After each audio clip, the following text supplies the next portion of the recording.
صديقي الإنسان، كم مرة قلت لنفسك أنا بس مستني ألاقي شغفي، أول ما ألاقيه هتتغير كل حياتي. وعدت أيام وشهور وسنين ولسه بتدور.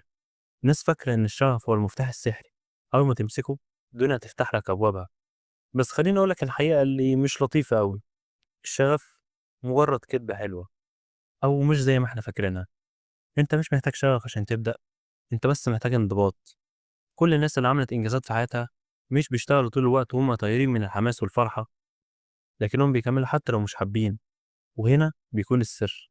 في عالم نفسي اسمه براد ستالبرج كتب عن المفهوم ده وقال إن ملاحقة الشغف بشكل أعمى ممكن يسبب توتر أو اكتئاب، لأنك دايما حاسس إنك ناقص وإنك لسه ما لقيتش الحاجة اللي المفروض تغير حياتك. وعالم الأعصاب الشهير أندرو هوبرمان اتكلم في بودكاست عن الدوبامين اللي هو الوقود الحماس، مش بيشتغل بس مع الإنجاز، لكن كمان بيتفاعل مع التقدم التدريجي والانضباط اليومي.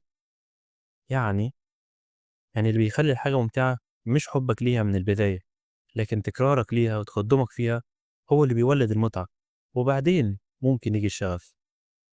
فكّر فيها زي الرياضة، أول مرّة تتمرّن تبقى تقيلة، جسمك بيصرخ، بس بعد شوية بتحس بقوة، بطاقة، مش لإنّك عندك شغف بالتمرين، لكن لإنّك التزمت فحصدت النتيجة.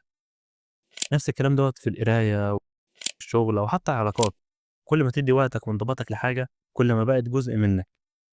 أنا شخصيًا كنت تايه سنين مستني الشغف يرجع، بس اكتشفت إن الحل كان إني أرمي نفسي في اللي ممكن أتعلمه أو أشتغله. الفرحة لما تتقدم حتى لو خطوة بسيطة بتغذي طاقتك وتخلق المعنى من اللاشيء. فبدل ما تسأل فين شغفي، اسأل أنا انضباطي عامل إزاي. خلي بالك، عمل سيء أفضل من فكرة جيدة. ابدأ وحاول حتى لو مش حاسس، لأن الالتزام هو اللي بيجيب الإحساس. صديقي الإنسان، أنت مش ناقصك شغف، أنت ناقصك تبدأ بجد.